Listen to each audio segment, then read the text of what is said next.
हैदर की जो कहानी है उस पर। और इस बीच एक और बड़ी बात सामने आई है। बड़ा खुलासा ये हुआ है कि सीमा का फोन जो रिकवर किया गया उससे पहले उसका डेटा डिलीट किया गया था और अब उसे रिकवर करने की कोशिश की जाएगी। आखिर क्या ऐसा था जिसे छुपाने की कोशिश की गई थी? पहले ये बात भी सामने आई कि सीमा ने कई फोन, कई सिम कार्ड बदले थे, कई सारे सिम का इसमें इस्तेमाल किया था और अब फोन का डेटा डिलीट हुआ था, उसे रिकवर करने की भी कोशिश की जाएगी। तो बरामदगी से पहले फोन का डाटा डिलीट किया गया। आखिर क्या छुपाना चाहती थी सीमा हैदर, जो चैट्स और डाटा डिलीट करने की के लिए कदम उठाना पड़ा? जतिन का आप रुख कर लेते हैं। जतिन, सबसे बड़ा सवाल वाकई में यह है, क्या करना चाहती थी, मन में क्या चल रहा था, आखिर क्यों ये कदम उठाया सीमा ने कि सारा डाटा डिलीट कर दिया? आज बिल्कुल, और यही सवाल है और इसी सवाल के जवाब को खंगालने की अब एटीएस कोशिश कर रही है। आपको बता दें कि 4 फोन सीमा के पास से बरामद किए थे, जो कि एफआईआर में भी आप देखेंगे, और एक फोन ऐसा था जो कि टूटा हुआ था।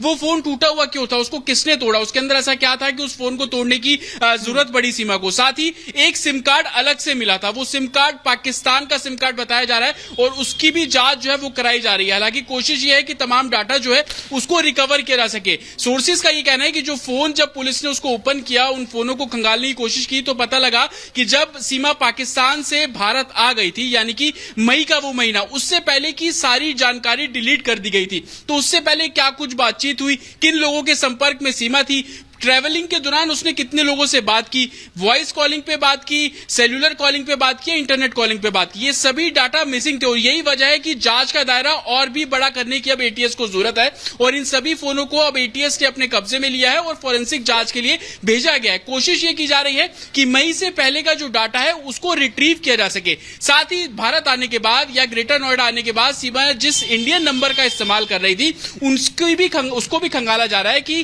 क्या विदेश में बैठे हुए किसी शख्स से बात करने की कोशिश की गई। क्योंकि सीमा से जब हम बात कर रहे थे पहले, जब वो कैमरों के सामने आ रही थी, तब वो कह रही थी कि उनकी एक बचपन की सहेली है, वो उसके टच में थी, उसको सचिन के बारे में जानकारी थी। तो क्या उस सहेली से बातचीत की गई? वो सहेली क्या एग्जिस्ट करती है? बहुत सारी चीजें हैं जिसकी जांच करनी होगी। जो हिंदुस्तान में लोग मिले, मदद की, और जो पाकिस्तान से बता रहे, इसकी भी जांच होगी। लेकिन इस बीच एक और बड़ी खबर बता देते हैं। बड़ी खबर यह है कि सीमा सिर्फ सचिन से नहीं बल्कि कई और लोगों के संपर्क में थी, जिनसे उसने इसलिए संपर्क किया क्योंकि वो भारत आना चाहती थी। यानी सिर्फ सचिन ही नहीं, दिल्ली एनसीआर के कई युवकों से वो संपर्क में थी पबजी के माध्यम से, और उनसे यही बातचीत थी कि वो कैसे, किस तरीके से हिंदुस्तान पहुंचे। ये सवाल जवाब के दौरान बातें सामने आई है। सूत्र बताते हैं हर सवाल का पहले से जवाब मौजूद था।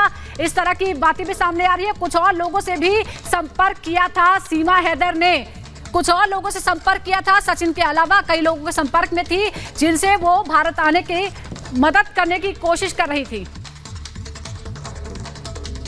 गेमिंग ऐप के जरिए बातचीत हुई थी न सिर्फ सचिन से बल्कि कई और लोगों से।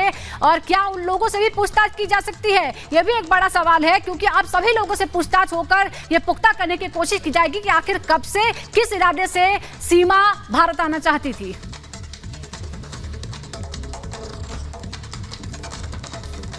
और ग्राफिक्स के जरिए आपको सीमा की सॉफ्ट लैंडिंग के बारे में बताते हैं। दरअसल सीमा ने कई और लोगों से भी संपर्क किया था, यानी कि भारत आना चाहती थी इसलिए तमाम लोगों से संपर्क साध रही थी। सीमा ने एनसीआर के लोगों से संपर्क किया था, उसने चुन लिया था कि एनसीआर के लोगों से कांटेक्ट करना है, और वो भी गेमिंग ऐप के जरिए। बातचीत जो सीमा करती थी वो गेमिंग ऐप यानी पबजी के जरिए ही किया करती थी। सीमा के जवाब से तमाम जो अधिकारी हैं वो हैरान है कि किस तरीके से हर सवाल का पहले से जवाब सीमा हैदर के पास मौजूद है। हर सवाल का जवाब पहले से सीमा हैदर दे रही है।